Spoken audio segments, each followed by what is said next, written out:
Muy buen día a toda nuestra audiencia de Círculo Estratega. Muchas gracias por acompañarnos en esta ocasión, una vez más en nuestro círculo de webinars de nuestros alumnos de maestría de la Universidad Internacional de La Rioja en relación a la materia de ciberdelincuencia. En esta ocasión tenemos al abogado Francisco Andaur. Él nos acompaña de la República de Chile. Nos va a hablar del tema del control de evidencias que se tienen que presentar cuando ocurre un ciberdelito y el cuidado que debemos de tener, la relación que debemos de tener en cuanto al manejo de datos sensibles, como pueden ser los datos personales. Entonces, estimado Francisco, si puedes continuar con tu presentación, de favor. Muchas gracias, Jonathan. Así es, el día de hoy les voy a hablar de la persecución penal de la ciberdelincuencia cuando utilizamos evidencia digital y los conflictos que pueden existir entre los derechos humanos y la eventual necesidad de vigilancia producto de esta fenomenología que es la ciberdelincuencia. Mi nombre es Francisco Andaur, soy abogado de la Universidad de la Frontera de Chile. Actualmente me desempeño como asesor de la Unidad de Cooperación Internacional y Extradiciones del Ministerio Público. Somos la autoridad central en materia de asistencia mutua penal y cooperación internacional, por lo tanto, estos temas son temas que yo veo en mi vida diaria. La obtención de evidencia digital es una de mis labores, de mis quehaceres diarios, trabajando con proveedores de servicios de Internet y a través de asistencia mutua entre estados y autoridades centrales. Así que eso, voy a comenzar ahora con una pequeña introducción en cuanto a los hitos que nos acercaron a la ciberdelincuencia. La revolución tecnológica que implicó el Internet en todo el mundo a finales del siglo pasado y especialmente a inicios de este milenio, cambió completamente la forma en que las sociedades se desarrollan. La actividad humana se convirtió por completo. En este contexto, no solamente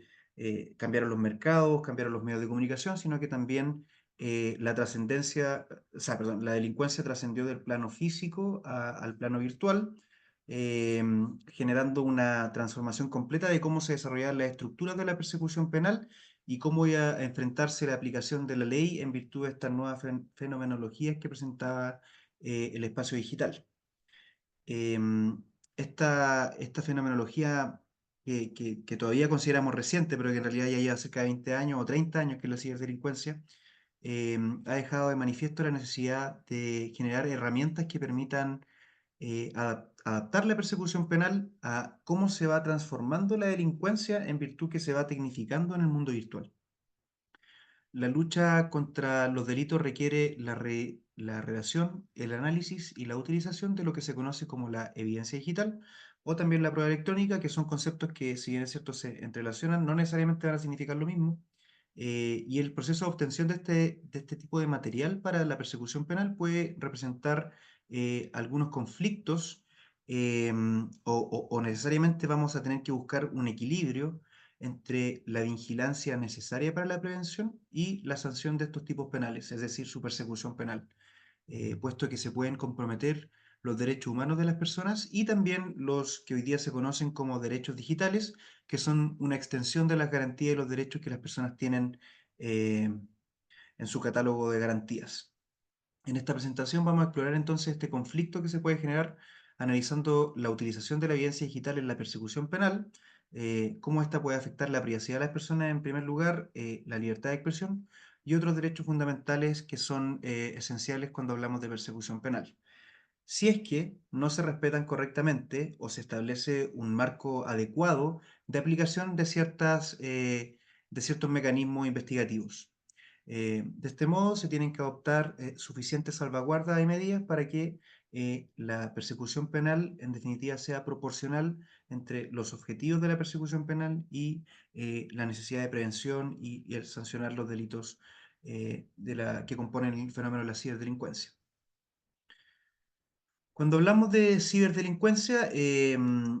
encontramos un concepto que es bastante utilizado y que se utiliza de sinónimo de otros varios conceptos. No es un ejercicio simple definir la ciberdelincuencia.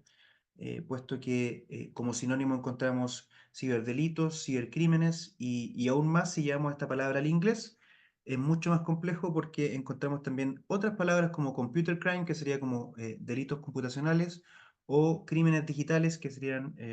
delitos digitales. En definitiva, todos tienden un poco a agrupar ciertos fenómenos que tienen que ver con ciertos rasgos que lo identifican y que nos permiten caracterizar entonces como aquellas actividades delictivas que involucran la utilización de computadores o dispositivos conectados a Internet o una red informática como objetivo o como medio para cometer el delito. ¿Por qué hablamos de objetivo o medio para cometer el delito? Porque nos vamos a dar cuenta que en la medida que se va tecnificando la delincuencia en el mundo virtual, encontramos que aquellos delitos que antiguamente se cometían por vías análogas, se podría decir, ahora también se pueden cometer mediante medios digitales. Por lo tanto, no son necesariamente ciberdelitos propiamente tales, pero sí están utilizando la tecnología o dependen de la tecnología para su ejecución en los nuevos, las nuevas fórmulas en que se están desarrollando. Algunas definiciones que podemos dar del concepto de ciberdelincuencia son cualquier forma de criminalidad ejecutada en el ámbito de interacción social, definido por el uso de las tecnologías de la información y las comunicaciones. Se entiende por ciberdelito o cibercrimen cualquier infracción punible, ya sea delito o falta, en el que se involucra un equipo informático o Internet y en el que el ordenador, teléfono, televisión, reproductor de audio o video o dispositivo electrónico en general puede ser usado para la comisión del delito o puede ser objeto del mismo delito. Acto o conducta ilícita e ilegal que puede ser considerada como criminal, dirigida a alterar, socavar, destruir, manipular cualquier sistema informático o alguna de sus partes, componentes, que tenga como finalidad causar una lesión o poner en riesgo un bien jurídico cualquiera. Todo tipo penal que la conducta misma o por sus específicos modos de comisión solo puede ser ejecutado a través de procedimientos de carácter informático y en consecuencia requiere la utilización de tecnologías informáticas. Em,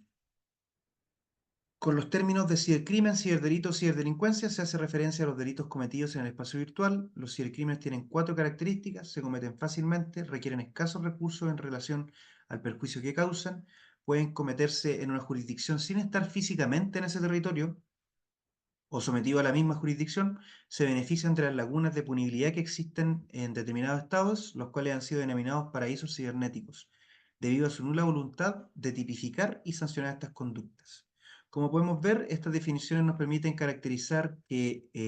el concepto de ciberdelincuencia como aquellos delitos que tienen que ver con las tecnologías de la comunicación y de la información, que tienen un rasgo que son cometidos o son facilitados por la utilización de sistemas informáticos o computadoras, pero también vemos que hay muchas definiciones y que no necesariamente todas eh, son estrictamente lo mismo. Por lo tanto, podemos comprender que la fenomenología de la ciberdelincuencia es un fenómeno que está en permanente evolución y que probablemente va a seguir sorprendiéndonos. Lo que sí, para el desarrollo de esta presentación vamos a comprender que se refiere a todas aquellas actividades que han sido tipificadas como delitos por algún Estado y donde el objetivo son las tecnologías o sistemas informáticos o se han utilizado para su comisión las tecnologías de la información y las comunicaciones o sistemas informáticos. El ciberespacio y el impacto global.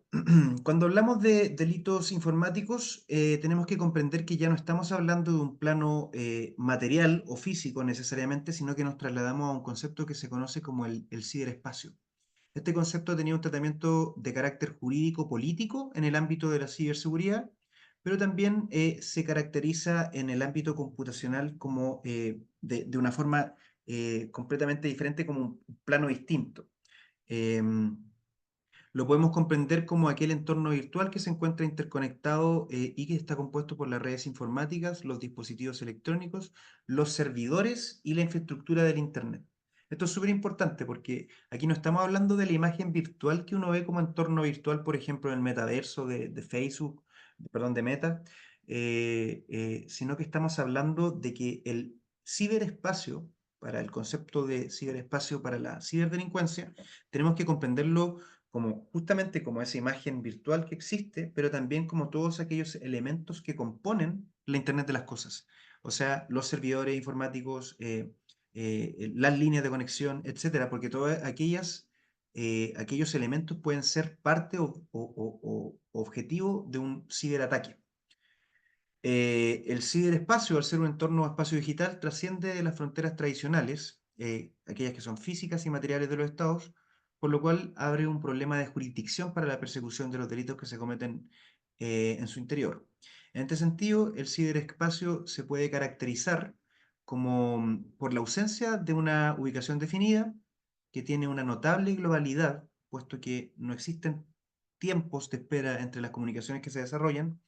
tiene una naturaleza intangible y virtual, lo que en definitiva promueve el anonimato y la volatilidad. Aquí, en esta definición es súper importante tener en cuenta lo que les mencionaba, que existe este espacio virtual, que es todo lo que vemos como el Internet, y también todo el espacio que es anexo al espacio virtual, que también es parte de la ciberdelincuencia, que es toda la estructura que permite la existencia de este espacio digital, que es intangible, que no tiene fronteras, etcétera. De este modo, y estas características del ciberespacio convierten a la ciberdelincuencia en un problema que es de carácter transnacional. Estamos ante actividades delictivas que utilizan la tecnología y los servicios que operan en un ámbito que es virtual y que por lo mismo es de carácter internacional, donde están en juego o pueden estar en juego diferentes jurisdicciones, y no solo eso, sino que también diferentes em, capacidades tecnológicas y voluntad política para poder enfrentar la fenomenología que representa la ciberdelincuencia. En ese sentido, nos trasladamos al concepto de ciberdelincuencia organizada. Como ya se ha mencionado, el ciberespacio facilita la ocurrencia de ciertos delitos y dificulta del mismo modo o de manera proporcional la persecución penal de estos. Esto ha permitido que los grupos delictivos organizados amplíen su campo de acción y de este modo existan grupos criminales que se encuentran estructurados y que operan más allá de las fronteras nacionales, dedicándose a actividades ilícitas dentro del ciberespacio. En armonía con lo establecido en la Convención de las Naciones Unidas contra la Delincuencia Organizada Transnacional o la Convención de Palermo, la ciberdelincuencia organizada se puede definir como aquella que se refiere a los delitos cibernéticos cometidos por grupos delictivos organizados, y estos grupos están estructurados y actúan de manera concertada para cometer delitos graves con objeto de beneficiarse económicamente o materialmente de sus actividades ilícitas. Es decir, son verdaderas empresas delictuales que buscan el enriquecimiento mediante actividades que son ilícitas, por lo tanto condenables y que deben ser perseguidas por las diferentes jurisdicciones que se vean comprometidas. Los tipos de ciberdelincuencia organizada, y esta definición también se puede aplicar para el concepto de ciberdelito en general, que lo vamos a ver ahora más adelante. Tenemos que entender que la tecnología como un hito transformador de la sociedad también cambió la forma en que se cometen los delitos. Y por esto es que cuando hablamos de ciberdelincuencia encontramos delitos que son propiamente relacionados a los sistemas informáticos, al Internet, a los computadores, y aquellos que son facilitados por la tecnología y por los medios y por las tecnologías de la información y la comunicación. Por ejemplo, el fraude existía antes del Internet, pero hoy día existe el fraude informático, porque se utilizan medios informáticos para su comisión.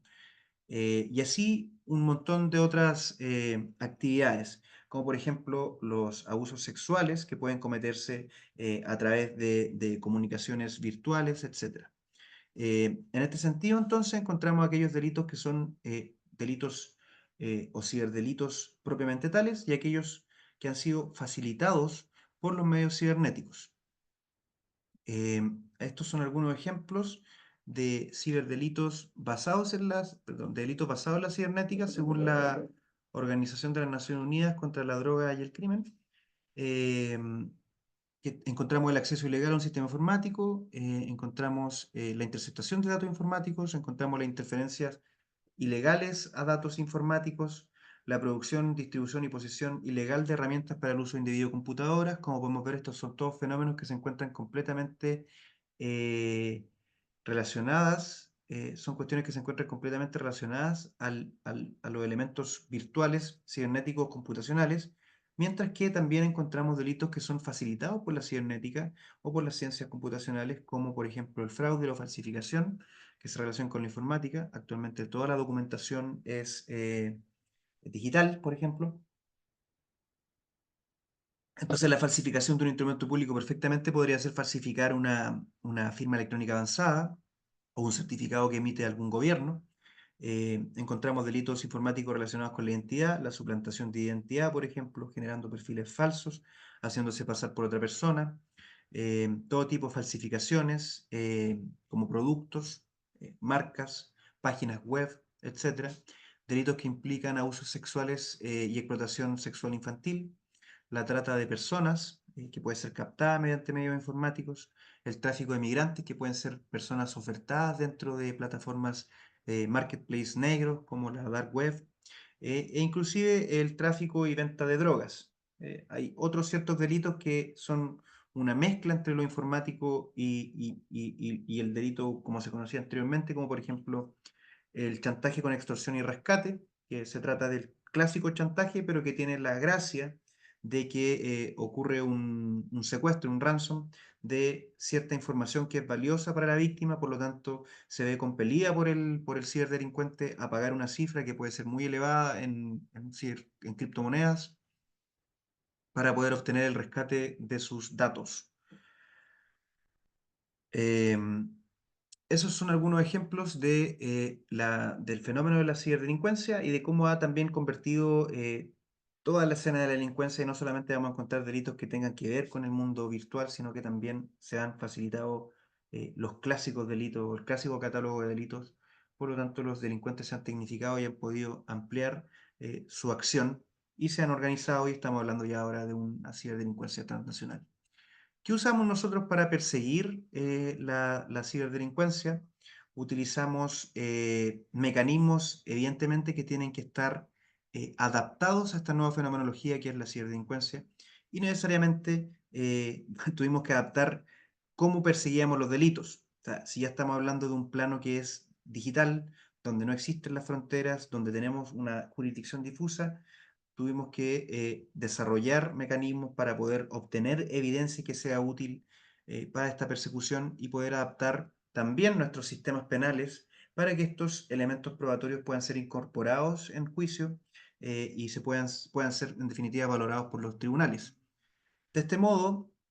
entramos al concepto de lo que es la evidencia digital para la persecución penal. Y la evidencia digital la podemos comprender como toda información que tenga un valor probatorio para una investigación penal y que se encuentre contenida en un medio electrónico o que ha sido transmitida por dicho medio, incluyendo tanto aquella contenida en los dispositivos electrónicos como aquella transmitida electrónicamente a través de la red de comunicación. Y esta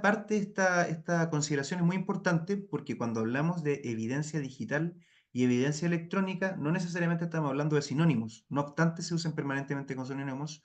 pero el elemento electrónico tiene que ver con el hardware, con el elemento material de un dispositivo de almacenamiento, que son los computadores, por ejemplo, los teléfonos, las memorias flash, etcétera. Y cuando hablamos de lo digital, estamos hablando de los datos contenidos transmitidos. Entonces, la evidencia digital, en definitiva, no tiene necesariamente eh, una existencia física, sino que simplemente puede ser una transmisión de la cual queda un registro. Entonces, como para caracterizar un poco la diferencia entre la evidencia normal y la evidencia digital, que también distinguiéndolo un poco de lo electrónico, es que la evidencia, como la conocíamos antes del fenómeno de la ciberdelincuencia, era una evidencia compuesta físicamente por átomos, era tangible, se podía resguardar en una caja fuerte, por ejemplo, con una cadena de custodia. Pero actualmente estamos hablando de un lenguaje binario, de un lenguaje computacional que es altamente volátil, que puede desaparecer, que simplemente puede dejar una transmisión, un mero registro de dónde viene, a qué hora salió, hacia quién va dirigido y cuánto pesaba, pero no necesariamente registro del contenido de esa información. Y eso es súper importante tenerlo en cuenta porque tenemos que comprender que todo lo que conocíamos respecto a la evidencia tiene que adaptarse para poder aplicarse a la evidencia digital. Los métodos más comunes de recolección de evidencia de este tipo son la interceptación de las comunicaciones, que se refiere al monitoreo y la captura de las comunicaciones realizadas por medios electrónicos, la vigilancia en línea, que es la observación y el seguimiento de la actividad en Internet, también conocido como el ciberpatrullaje, el análisis forense digital, que es el examen detallado de los dispositivos electrónicos para poder recuperar el contenido de lo que se encuentra almacenado en ellos. Este tipo de evidencia se conoce como evidencia no volátil, porque la evidencia que se encuentra contenida en un dispositivo electrónico, vale decir en su memoria, ocupando un espacio de los megabytes o los gigabytes o los terabytes que tiene de memoria, no necesariamente va a desaparecer a menos de que se destruya el material. Em, Mientras que, por ejemplo, una transmisión, una comunicación puede que no tenga ningún registro. Y finalmente la orden de registro y confiscación, que son las autorizaciones legales, judiciales, para poder acceder y confiscar dispositivos electrónicos y registros informáticos, es decir, algunos datos informáticos. ¿Cuáles son los desafíos para la obtención de la evidencia digital? En primer lugar, encontramos la volatilidad y la fragilidad. La evidencia digital puede ser fácilmente alterada o destruida y requiere técnicas especiales para su preservación.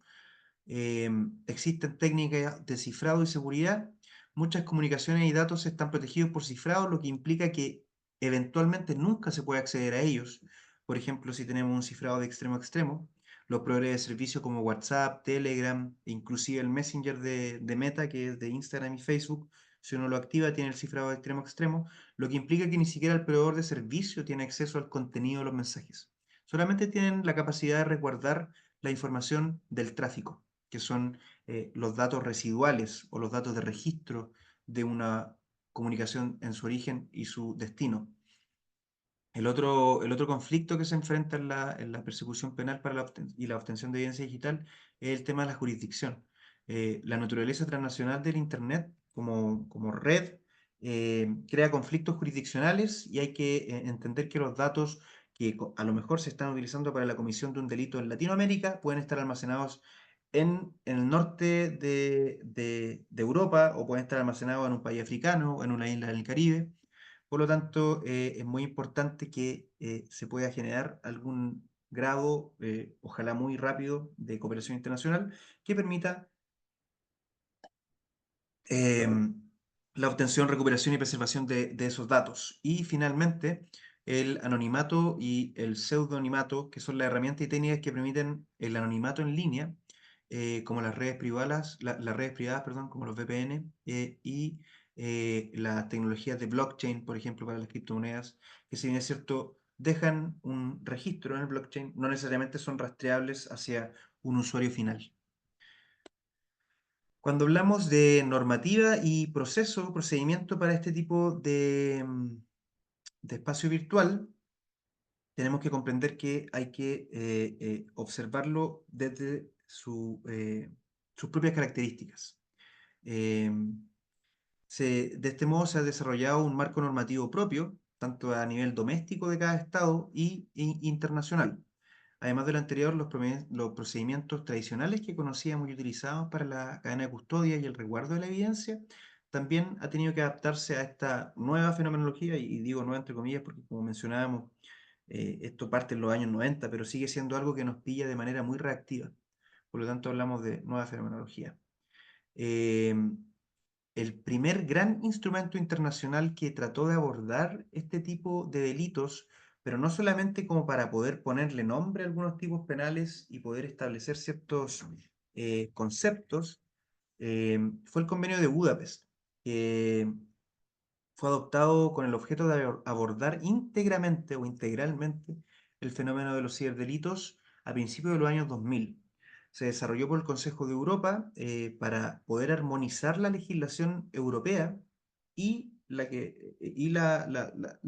relaciones entre los estados de la Unión Europea para que exista capacidad real de persecución, investigación y enjuiciamiento de los ciberdelitos y aquellos que se encuentren relacionados con las tecnologías de la información.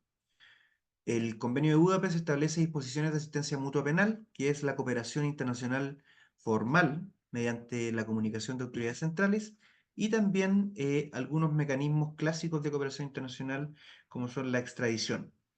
Y novedades respecto a mecanismos eh, y medidas precautorias específicas relativas a este fenómeno de la ciberdelincuencia. Además de ser una herramienta que tipifica delitos con el objetivo de estandarizar su comprensión, establece definiciones que son muy útiles eh, para poder comprender el ecosistema de lo virtual y de lo cibernético o lo digital. De este modo, establece ciertos parámetros que permiten comprender de mejor manera posteriormente la definición de los delitos y las definiciones de los procedimientos que establece para facilitar la persecución de este tipo de fenómenos. En primer lugar, encontramos la definición de sistema informático, que es muy relevante porque define este tipo de sistema como todo dispositivo aislado o conjunto de dispositivos interconectados o relacionados entre sí, cuya función o la de alguno de sus elementos es el tratamiento automatizado de datos de ejecución de un programa. Esto está establecido en el artículo 1 en la letra A del Convenio de Budapest. Luego define los datos informáticos y las define como toda representación de hechos, información o conceptos expresados de cualquier forma que se preste a tratamiento informático, incluidos los programas diseñados para que un sistema informático ejecute una función. Los proveedores de servicio, que se conocen también como ISP, Internet Service Providers, que son toda entidad pública o privada que ofrezca a los usuarios de sus servicios la posibilidad de comunicar a través de un sistema informático y cualquier otra entidad que procese o almacene datos informáticos para dicho servicio de comunicación o para los usuarios del mismo. Luego define los datos de tráfico como todos los datos relativos a una comunicación realizada por medio de un sistema informático generado por este último, en tanto que el elemento de la cadena de comunicación que indiquen el origen, el destino, la ruta, la hora, la fecha, el tamaño y la duración de la comunicación o el tipo de servicio subyacente. Y finalmente, no se encuentra dentro del capítulo primero ni dentro del artículo 1, pero también está definido otro concepto que es muy relevante porque es como la primera diligencia que se realiza en materia de obtención de evidencia digital, que es el concepto del dato de suscriptor o abonado, dependiendo del país donde se esté utilizando. Que se trata de aquel dato relativo a los abonados o suscriptores de un servicio y se refieren a cualquier información que puede estar almacenada tanto digitalmente como en cualquier otra forma, vale decir, carpetas, anexos, etcétera, que posea un proveedor de servicios respecto a la identidad de sus abonados y aquellas cuestiones relativas a la comunicación, a una comunicación. Por lo tanto, por ejemplo, una dirección IP puede ser considerada, perdón, las direcciones IP necesariamente pueden ser consideradas datos de tráfico, pero cuando hablamos de una comunicación en particular, como por ejemplo aquella comunicación que se desarrolla hoy día, 24 de junio a las 7 de la tarde, esa información tiene un dato de suscriptor, que es la IP de conexión. Entonces, es súper relevante esta definición porque nos permite tener una línea clara de lo que significa el dato de suscriptor, el dato de tráfico y todo lo que no es ni dato de suscriptor ni dato de tráfico, entonces es un dato de contenido, que en definitiva es todo aquello que produce el usuario dentro de su interacción tanto con el sistema como con otros usuarios. Es decir, si consideramos el proveedor de servicios como Facebook, Instagram, TikTok, el contenido son los mensajes, la geolocalización, las fotos que uno sube, los videos que uno postea, los mensajes que uno deja, etcétera. Eso es en cuanto al convenio de Budapest y cómo define este ecosistema entregando conceptos que son claves para la posterior comprensión de cada uno de los tipos penales establecidos y posteriormente en el desarrollo que ha tenido cada estado en sus propias legislaciones. Del mismo modo, así como existe una legislación internacional, también tenemos una legislación doméstica en cada estado, em, porque cada estado, si bien podría haber tenido sus propias leyes antes de la existencia del Convenio de Budapest, sino que también han ido adaptando sus legislaciones a la legislación y los lineamientos que entrega el Convenio de Budapest. Esto es necesario porque si bien algunas de las reglas de los convenios internacionales y tratados internacionales multilaterales y bilaterales son autoejecutables, es necesaria una bajada a la legislación nacional que permita un marco de acción claro y límites que se encuentren correctamente establecidos para la ejecución de las normas del proceso, que en este caso las que nos importan a nosotros son las de obtención de evidencia digital y el uso de aquella en la persecución penal. Claros ejemplos de lo anterior son la Ley de Fraude y Abuso Informático, conocida como CFAA, que regula el acceso no autorizado a los sistemas informáticos en Estados Unidos de América, y la Ley 21.459 de Chile, que establece normas sobre los delitos informáticos y que deroga además la Ley 19.223 del año 1993, que establecía delitos informáticos en un panorama y un fenómeno previo al Convenio de Budapest, modificando cuerpos legales con el objeto de adecuarlos al Convenio de Budapest. Esta ley en Chile es una ley reactiva que surge en virtud de la adaptación que quiere tener la legislación chilena para poder enfrentar correctamente el fenómeno de la ciberdelincuencia en virtud de los parámetros establecidos por el Convenio de Budapest. En esta ley se establecen aquellos delitos que faltaban dentro de nuestra legislación y algunos mecanismos como la preservación y obtención de datos informáticos, las que además se han ido complementando en virtud de sucesivas modificaciones que hemos tenido en atención al fenómeno del crimen organizado. Y finalmente es muy importante que se realicen transformaciones en los procedimientos de cadena de custodia. Eh, la obtención, el manejo de la evidencia no es igual cuando estamos hablando de evidencia digital. Por su naturaleza volátil, presenta desafíos que son aquellos desafíos de adaptación a los mecanismos de la custodia de evidencia, que eran los mecanismos clásicos, puesto que la evidencia digital puede ser fácilmente alterada, eliminada o cifrada, lo que la deja inaccesible. Si a esto le sumamos el factor de la transnacionalidad del espacio virtual, es un tema muy relevante. Por lo mismo existen herramientas y técnicas forenses que son de carácter digital. Se han desarrollado software especializados para la creación de imágenes forenses que permiten replicar, por ejemplo, un dispositivo con un sistema operativo como Android dentro de otro sistema operativo, permitiendo una navegación como en tiempo real de un dispositivo que ha sido requisado para poder ver su contenido. O también la técnica del hash, que son los identificadores de un archivo que te permiten conocer si este ha sido alterado o no, del mismo modo que lo hacen las blockchain con las criptomonedas. Y también tenemos protocolos internacionales de autenticidad y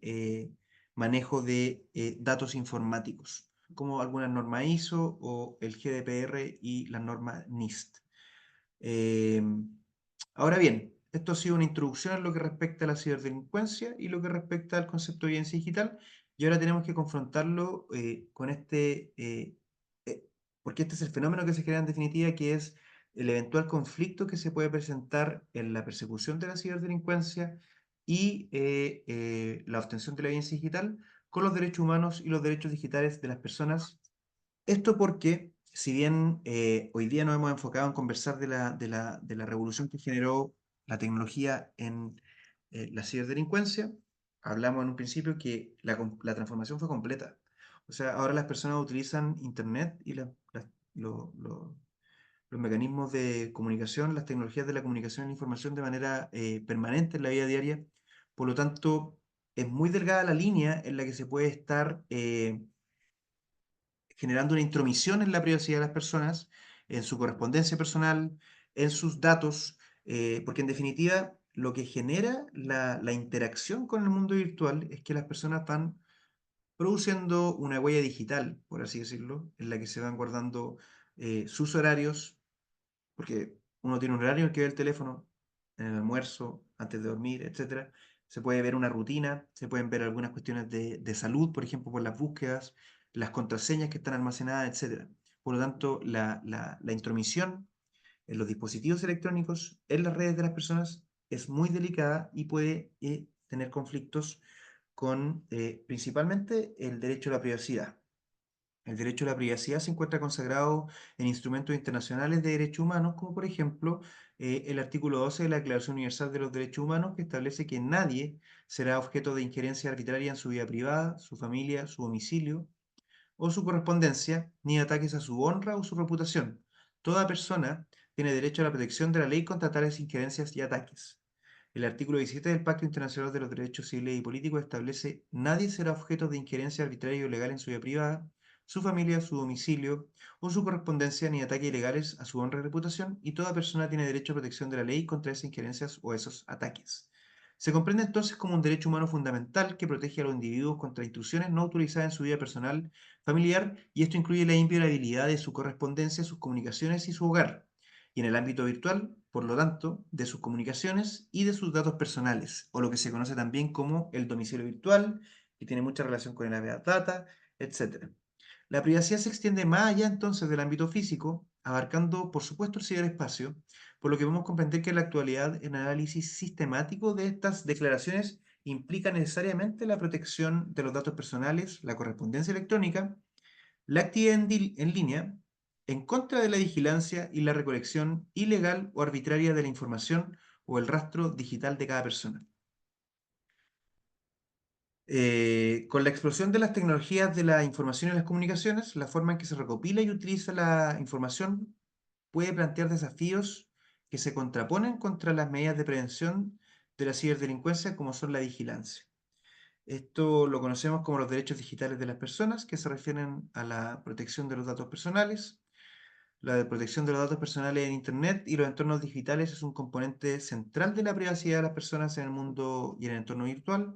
Proteger estos datos radica en prevenir su uso indebido, tanto para la comisión de delitos individuales, como aquellos otros que pueden cometer las grandes corporaciones con fines económicos o los mismos gobiernos como una excusa para la prevención, provocando una clara erosión del derecho de privacidad. Algunos casos notables de este tipo de vigilancia avanzada por parte de los gobiernos, el caso de la NSA, que investigaba y vigilaba a las personas a través de sus dispositivos electrónicos, que fue denunciado por Snowden, o también lo que ha ocurrido con grandes corporaciones como Meta Platforms, que era Facebook, con Cambridge Analytics, el tema de Prism y Tempora en Inglaterra, etcétera. Por esto es muy importante la protección de los datos personales de las personas. En este sentido, la legislación regional más avanzada en la materia es el Reglamento General de Protección de Datos Personales de la Unión Europea, que se puede considerar un marco legal autónomo y muy avanzado, que ha elevado el estándar de protección para todos los restos de los estados que quieran tener una interacción como pares con los estados europeos, incluyendo, por ejemplo, el consentimiento explícito para el tratamiento de los datos personales de cualquier proveedor de servicios de Internet, la notificación de su uso y el derecho al olvido digital establecido como un derecho de los usuarios. Eh,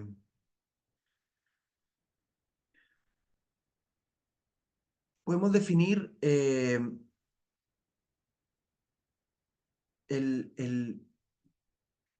dentro de los derechos digitales podemos definir la protección de los datos personales, pero también podemos hablar como el derecho al olvido digital. Que es una cuestión que es una figura bastante moderna que se refiere a el justo interés de cada persona de no quedar expuesta de forma indefinida al daño que impone a su honra y a su reputación la reiterada publicación de una noticia legítimamente divulgada en el pasado. Es aquella facultad irrenunciable del titular de los datos de solicitar el bloqueo, la supresión o la eliminación de toda información relativa a su persona cuya publicidad es extemporánea, no veraz o actualmente la perjudica. Podemos comprender como una extensión del derecho de privacidad que permite a los usuarios individuos e individuos usuarios de las redes de Internet solicitar la eliminación de sus datos personales de los motores de búsqueda u otras plataformas en línea, cuando estos datos ya no son relevantes o le resulten perjudiciales a su titular. Este derecho al olvido es muy relevante en las causas judiciales, por ejemplo, donde una persona ha sido difamada injustamente o también justamente, pero donde ya esta persona ha cumplido su condena y tiene derecho, por ejemplo, a rehacer su vida. Por lo tanto, no es justo que se encuentre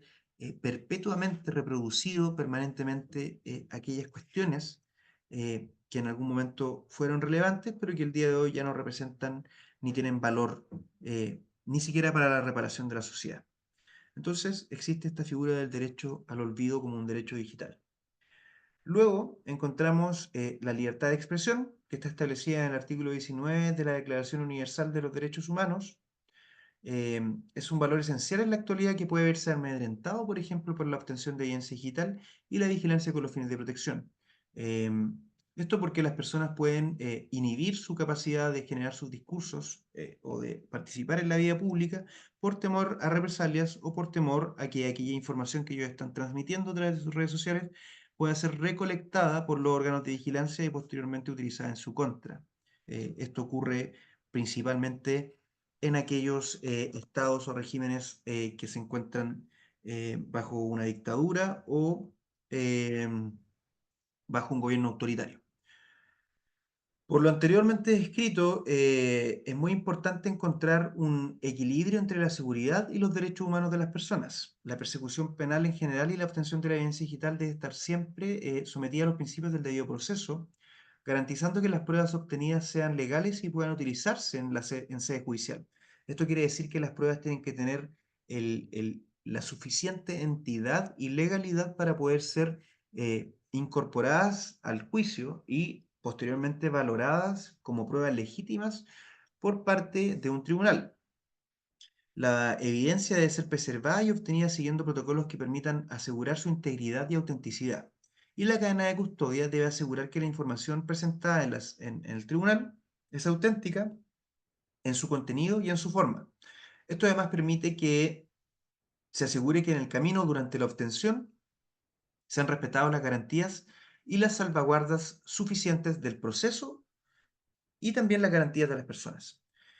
Las medidas de vigilancia y la preservación, confiscación u obtención de la evidencia digital deben ser en primer lugar necesarias, es decir, que no exista otra alternativa que permita el mismo objetivo, deben ser idóneas, esto es, que tenga la suficiente entidad para cumplir con el objetivo de la investigación y finalmente deben ser proporcionales, tomando en cuenta la necesidad y la gravedad de los asuntos investigados que ha de ser proporcional en un sentido estricto, lo que significa que los beneficios de alcanzar el objetivo legítimo de la investigación deben superar los perjuicios causados por la restricción del derecho de privacidad de la persona. Debe existir un equilibrio justo, estricto, entre los intereses en conflicto, siendo más relevante la obtención de la evidencia para, de algún modo, confrontarse con una garantía protegida de una persona. Esto se puede evaluar y generalmente va a ser así mediante ciertas salvaguardas, ciertos requisitos que se deben cumplir o ciertos mecanismos legales que están establecidos para proteger las garantías de las personas. En general, cuando hablamos de obtención de evidencia, ya antes lo veíamos con la interceptación de las comunicaciones de las personas y que hoy día lo vemos con la obtención, por ejemplo, de los datos de contenido de un proveedor de servicio a través de asistencia mutua penal, es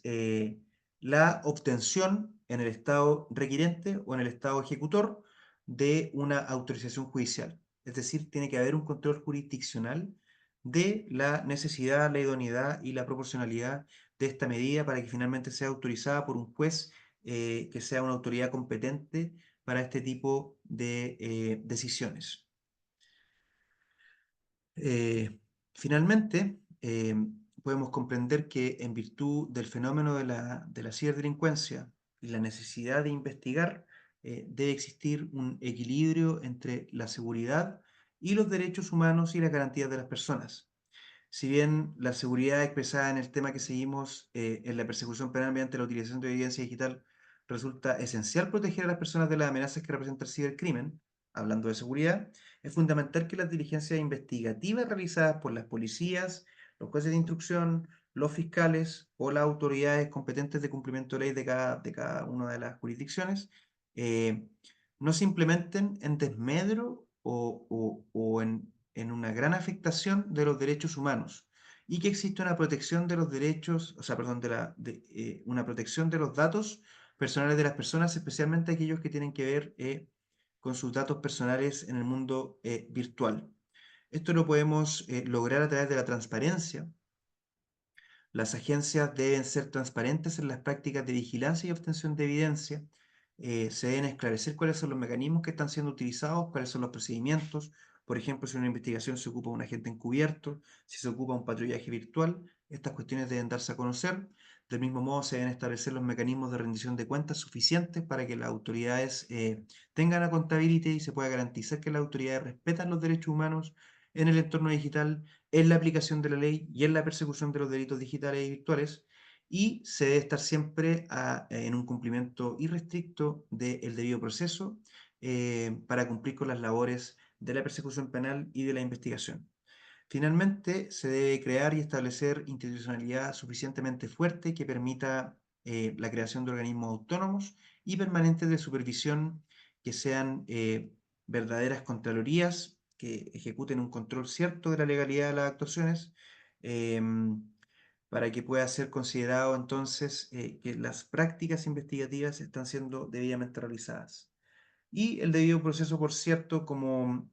un fin permanente dentro de la investigación penal, que no es distinto en la obtención de evidencia digital, se debe estar sujeto a un riguroso control legal, aquellas cuestiones que tienen que estar establecidas necesariamente en los códigos de procedimiento, en los códigos procesales, perdón, y en los códigos penales, y también a un control judicial. Tienen que haber etapas donde se pueda revertir, discutir aquellas decisiones que han sido adoptadas por los organismos de persecución penal, incluyendo el cumplimiento de las normativas de la materia y la obtención de las autorizaciones que corresponda cuando corresponda, para que finalmente la evidencia que es obtenida, en definitiva, pueda ser utilizada en juicio. Si los marcos legales existentes son insuficientes, se debe modificar, se debe actualizar la legislación, se debe seguir dando las vueltas suficientes para poder comprender la fenomenología de la ciberdelincuencia, la obtención de la evidencia digital, cuáles son los alcances del espacio digital y cuáles son las nuevas técnicas que los delincuentes están utilizando y cuáles van a ser las respuestas y las nuevas técnicas que los investigadores y la fiscalía vamos a estar utilizando para poder perseguir aquellas fenomenologías. Pero lo más importante es que dentro de todo este trámite se debe respetar los datos personales de las personas y los derechos digitales para que en definitiva el trabajo y la labor investigativa no incurra en una guerra sucia como ha ocurrido con otros fenómenos como el terrorismo, sino que más bien tengamos una institucionalidad lo suficientemente fuerte que nos permita lograr el equilibrio entre la vigilancia, la persecución y la prevención en el ámbito virtual. Eso es mi presentación el día de hoy. Espero que haya sido suficientemente clara y cualquier duda, Claro, muchas gracias. muchas gracias Francisco por tu presentación. Muy importante este tema que nos expones. A manera de resumen, pues bueno, comentar que justamente la cadena de custodia acerca de la evidencia, del tratamiento de esta evidencia es de suma importancia, porque de eso dependerá que una prueba se pueda desechar o no, justamente para un juicio. En este momento aquí en México nos encontramos en un proceso donde se evalúa la necesidad de modificar el, la forma de selección de los jueces a nivel federal, porque es de todo sabido que puede haber ciertos casos de corrupción. Incluso es sabido de que los casos más comunes es cuando un juez libera a un presunto culpable porque la carpeta de investigación pues no fue desarrollada correctamente. Entonces eso se interpreta hacia la población como actos de corrupción porque el presunto culpable pues al menos en la mente de la población pues cuenta con todos los elementos para ser procesado, pero Claro, perdemos de vista que justamente hay todo un proceso acerca de la obtención de las evidencias. Entonces, si esas evidencias no son procesadas correctamente, pues se malinterpreta o se puede pensar o se manipulan de tal manera que puedan perder su valor probatorio. Entonces es muy importante que todos conozcamos este tipo o tengamos este tipo de información eh, para que del lado de la cadena de custodia, pues haya un debido manejo de esta evidencia desde las fiscalías, los ministerios públicos, incluso desde la policía, los agentes federales, la Guardia Nacional, que pudieran ser los primeros que detectan este tipo de evidencia o que la recopilan. Incluso ya hablando de delitos empresariales, pues los mismos ingenieros en sistemas que estamos dentro de las empresas, poder manejar la evidencia de manera adecuada. Y eso me lleva a otro punto, que es justamente el diseño de los sistemas. Nosotros como ingenieros, pues tendríamos que identificar y tomar muy en cuenta el tratamiento que hay que darle a este tipo de información, pues para generar los mecanismos dentro del mismo sistema que te permite hacer la trazabilidad y la recopilación de evidencia para poderla presentar ante un delito. la trazabilidad, el diseño, la arquitectura del sistema, todos estos aspectos no dejarlos de lado porque pues sabemos que cada día que pasa nos volvemos o tenemos una vida más digital y conforme pasa el tiempo pues cada vez va a haber más servicios, va a haber más aplicaciones y eso implica necesariamente que también va a haber más delitos porque la delincuencia pues no se va a detener. Entonces tenemos que tomar todas estas acciones preventivas necesarias. Pues muchas gracias, estimado Francisco. Muchas gracias por tu presentación, por la información, muy interesante. Obviamente, evidentemente es un resumen del tema. Todavía habría muchos temas más que abordar, pero a nivel de divulgación, pues bueno, hasta aquí lo podemos mencionar. Y aprovecho para comentar también que alguno otro de tus compañeros va a hablar acerca también de este tema, pero justo del manejo de la la información para el tratamiento de la evidencia. Ya mencionabas acerca de algunas normas. Hay algunas normas específicas dentro de la familia de ISO 27000 que se aborda el tratamiento de esta evidencia, pues justamente para que no se corrompa y para que se pueda salvaguardar la información y a su vez también salvaguardar los datos sensibles. Pues muchas gracias, estimado Francisco. No sé si gustes dar alguna opinión final, a manera de final, de conclusión, de despedida. Sí, mira, súper interesante el tema que planteas tú, lo que está ocurriendo hoy día con el tema de los jueces en México, porque en definitiva lo que Sí, ocurre es que la evidencia, la prueba, en definitiva, en el juicio, en el proceso penal, es solamente una parte, pero el proceso penal tiene que estar permanentemente impregnado del debido proceso y de cumplimiento con todos los requisitos legales para que no se esté vulnerando en ningún momento alguna garantía o se esté quebrantando alguna norma procesal que permita llegar a una nulidad. Y es muy complejo el tema de la evidencia y la comprobación de los delitos, puesto que en la mayoría de los sistemas eh, procesales tenemos sistemas acusatorios. Y esto quiere decir que lo más probable es que el estándar de condena de una persona sea fuera de toda duda razonable. Entonces, si por ejemplo, que es un estándar altísimo y que está bien, porque las penas que se implica, que se van a aplicar a una persona son muy elevadas, en algunos casos, algunos delitos muy graves, pueden ser incluso las cadenas perpetuas, etcétera. Entonces, si la evidencia fue corrompida al momento en que se accede a ella, que es lo que ocurría antiguamente, no sé, por el levantamiento de un cadáver, si el lugar no es debidamente controlado, la evidencia no vale. Y en el mundo informático es lo mismo. O sea, si tú tienes una foto que es de origen de un dispositivo electrónico, pero te la mandaron por WhatsApp, ya no tiene trazabilidad. O sea, tú solamente sabes la hora de llegada de esa foto en el metadato, pero ya deja de ser un medio probatorio de, por ejemplo, de un lugar. Porque el teléfono que recibe esa foto, si tiene un número asignado, un nombre WhatsApp, significa que la recibió y que no la generó en el momento en que la tiene. Entonces, es un tema muy interesante lo que tú planteaste y en realidad son grandes desafíos, especialmente porque el tema informático es algo que la gente utiliza mucho, pero no necesariamente comprende cómo es la relación entre los sistemas informáticos y los proveedores de servicios. O sea, por ejemplo, a nosotros nos cuesta mucho en la recolección de evidencia digital que los mismos fiscales, que son las personas que están tratando la información, o los mismos jueces, para qué hablar de los jueces que en definitiva van a tener que tomar decisiones, vean que una cuestión tan cotidiana como Facebook, como Instagram, como Twitter, en realidad es una empresa multinacional, probablemente más rica que el Estado de Chile, que en definitiva tiene todos sus datos almacenados en un territorio que no es de nuestra jurisdicción, sobre el cual no tenemos imperio, no podemos hacer cumplir mandatos legales ni judiciales a su respecto, y que en realidad nuestro mercado no representa suficientemente relevancia para que ellos cumplan nuestra normativa. Entonces tenemos que nosotros someternos a estas grandes corporaciones. Es un temor en realidad la evidencia digital y hay un montón de otras cuestiones que hablar y abordar, pero como tú bien mencionabas, esto fue una pincelada más bien introductoria para poder comprender la fenomenología del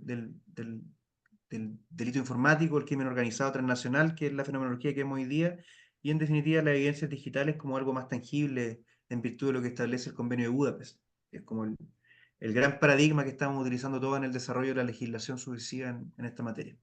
Así que eso, agradezco mucho la oportunidad y espero haber compartido alguna información relevante para estos procesos de divulgación de conocimiento. Así que muchas gracias. Claro que sí, muchas gracias. Pues sí, efectivamente es un tema que todavía da mucho de qué hablar, muchos otros temas circundantes que hay que desarrollar. Y bueno, nosotros pues sigamos trabajando desde nuestras respectivas trincheras y con este tipo de colaboraciones que realizamos con el apoyo de la Universidad Internacional de La Rioja y de los alumnos de la maestría de ciberdelincuencia. Pues muchas gracias, Francisco. Nos escuchamos en alguna otra ocasión. Que estés Muchas muy gracias. bien. Hasta luego. Igualmente. Hasta luego. Hasta luego.